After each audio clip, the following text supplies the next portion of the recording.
Okay, so today we're going to get into a story that is honestly, it's pretty shocking. It's personal.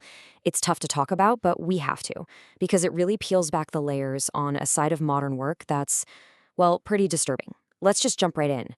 So, I want you to keep this one question in the back of your mind as we go through this. Seriously, where is the line for human dignity? When does all that pressure to be productive, to be efficient, when does it just go too far? Yeah, that's the peak of the story we're talking about today. A moment of just absolute desperation and complete public humiliation. It's a brutal sentence to even read, right? And it just makes you ask, how on earth does somebody get pushed to that point? To figure that out, we've got to go back to the beginning, right? So to even begin to understand how something like that could happen, we need to see the whole picture. Let's meet the person at the heart of this and take a look at the world he was living in and day out. So this is Ah Zhuang. He's a software developer working in Shanghai. I mean, it's a job so many of us know, right? He's one of the people building the digital world we all live in. Just a totally normal, relatable guy. Okay, so here's where things get really crucial. To understand what happened, you have to understand his environment. See, Ah Zhuang wasn't just working a job. He was stuck inside this pressure cooker. All these different stresses piling on top of each other in ways you'd never see from the outside. So you've got this clash, right?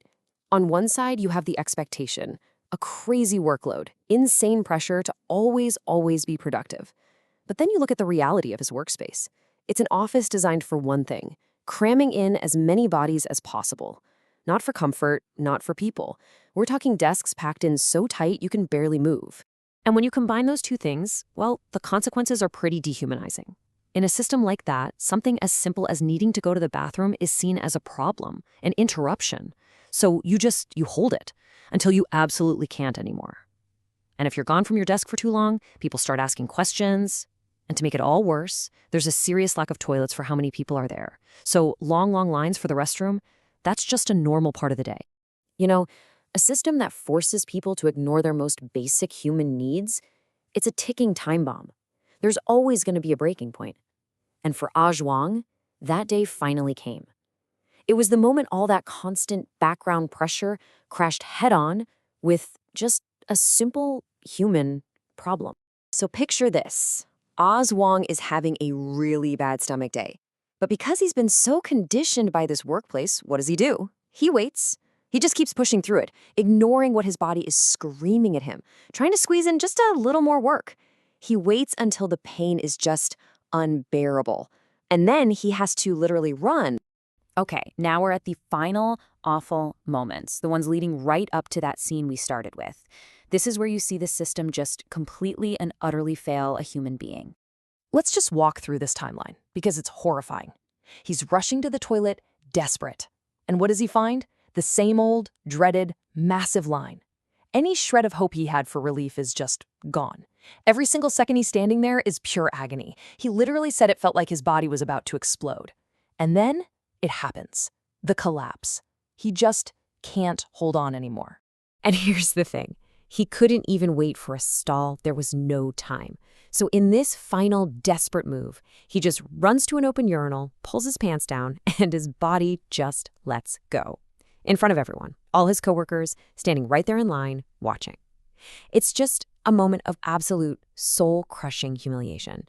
And it was created by a system that completely forgot it was dealing with human beings.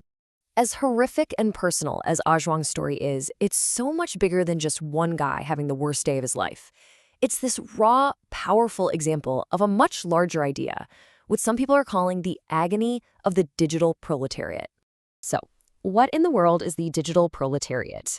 Well, think of it like this. It's a class of workers in today's digital economy who are facing a very specific set of problems. We're talking intense, crushing demands for productivity, being constantly watched, whether it's by a manager or by software, and working in conditions that basically just strip away your independence and your dignity. And when you look at it that way, Ah Zhuang's story fits the description perfectly, doesn't it? The intense workload and pressure, check. He was literally pushing his body to the breaking point to get work done. Constant monitoring, check. He was afraid to even leave his desk for too long. And the dehumanizing environment, absolutely. A workplace with not enough bathrooms that leads to someone being publicly humiliated. His story is sadly a perfect case study. So this all leaves us with a really big and honestly pretty uncomfortable question. Ah Zhuang's story is a warning sign, a really loud one. As we keep pushing for more and more efficiency, as we try to optimize every single minute of the workday and every square inch of office space, are we losing something? Are we forgetting about the actual human being who has to exist in that space? It really makes you wonder, what is the real cost of all this optimization?